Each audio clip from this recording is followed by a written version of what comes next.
former ZanuPf youth leader atiza Zimbabwe kapinda pa-UK apena kuti nzara here kana kuti chii 2024 kai takutopinda muzvinhu zvinyowani right. Pana panonzi Godfrey Tsenegam ataura akati zvoni ndazongoriska ini sarai nenyika yenyu inopisa ivene tauyawo kuchando kwevaya vataimboti mhandu murambe makashinga macomrades naika musazokundwa nemuyedzo wekutiza nyika, sarai muchivaka nyika brick by brick, sarai mufire nyika murisunungure nyika tozodzokawo kana ikoko zvanaka. Ndo manyorera azviita pafacebook pake ndobva pa-UK zvake atotsvaga magreener pastures. Muri Zimbabwe munongozviziva zvinhu zvinoitika imi muZimbabwe kunoku kuti vakomana ava pavanenge vari kunoku vanenge vachishandisa mukana mari inenge ichidiwa mudhara kutopinda kana muZanuPf kwaanenge akamboita ikokoka kutoona kutoti rega tingonda tinoshandisawo mukana tingoti tiri maZanuPf titonobirawo vanhu like zvinoita vanhu vakawanda. If you go muHarare kune nzvimbo inonzi kana Hopley inoita kana kunana Hopley chichi nedzimwewo nzvimbo dziri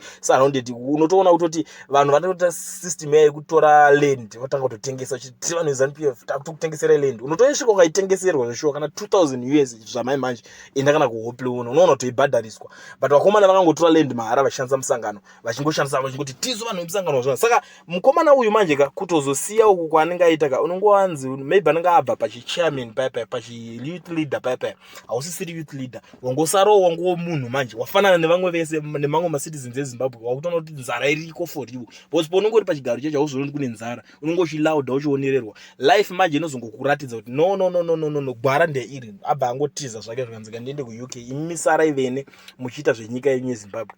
But muri yeZimbabwe ameno tell me what you think. Ndingokumbirawo kuti mundiudze muri kuionawo sei nyaya yekuti munhu anotiza nyika usiye achitaura zvaanoda kuno kuti mimi sarai muchiita brick by brick. Is like a mokari hawakutoningirikina but maimbomhanya kanayo ZanuPf maakutiza nyika futi muda kuisira ani vamugabe vakazombotaura zvikanzi mune muchida kundisiya muno muchienda kunani chaizvo mune muchida kundisira nyika muchienda inga takairwira tese wani